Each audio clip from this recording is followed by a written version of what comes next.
พี่น้องมือใหม่คงจะสงสัยว่าเป็นหยังทางฟาร์มเฮาต้องเฮ็ดถึงขนาดนี้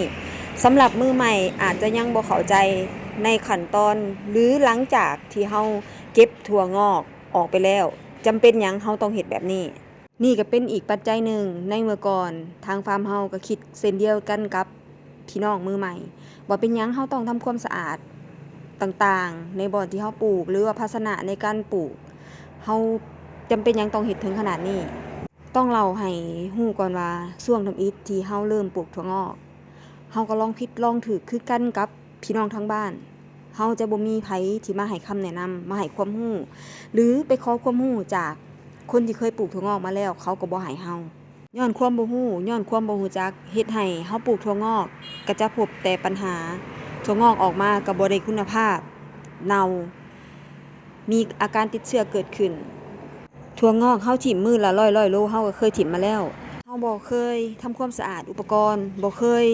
ฆ่าเชื้อในบ่อนที่เฮาปลูกถั่วงอกเฮาปลูกถั่วงอกเฮาจะอยู่ในพื้นที่เก่าๆพวกเชื้อโรคเชื้อแบคทีเรียก็จะอยู่บ่อนเก่ามันก็จะเฮ็ดให้ถั่วงอกของเฮาเนี่ยมีอาการติดเชื้อเกิดขึ้นเฮาบ่ทำความสะอาดในจุดนี้ปลูกถั่วงอกไปแล้วก็จะเฮ็ดให้ถั่วงอกเน่างามแต่เก็บไว้บ่ได้ดนเลยมานั่งวิเคราะห์และแก้ไขในที่เฮาขาดหายไปขาดจุดใดในเมื่อปัจจัยในการเพาะปลูกเฮาก็เลือกคัดสรรในที่มีคุณภาพคัดเกรดอย่างดีแป้งกันเชื้อราเฮาก็จะเลือกแป้งที่ควบคุมเชื้อราได้ดีอาหารเสริมเฮาก็ใส่แบบขวดเดียวจบก็ยังมีปัญหาเกิดขึ้นถั่วงอกมันอยู่ในพื้นที่ที่มีความสุ่มหลายเชื้อโรคเชื้อราย้อนสิ่งน้อยๆแบบนี้แหละจึงเฮ็ดให้เฮาลองหันมากลับมาเบิ่งในสิ่งที่เฮาผิดพลาดไปจึงเฮ็ดให้เฮามาล้างอุปกรณ์แบบนี้ล้างทำความสะอาดในบ่อนที่เฮาเพาะปลูก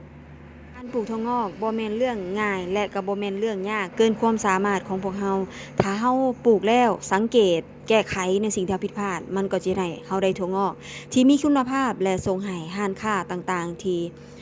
เขาไว้ใจและสั่งถั่วงอกกับทางฟาร์มเฮานี่จึงบ่อยากให้พี่น้องทางบ้านลองผิดลองถูกในการปลูกถั่วงอกติดปัญหาบ่อนใดก็สามารถปรึกษาเฮาได้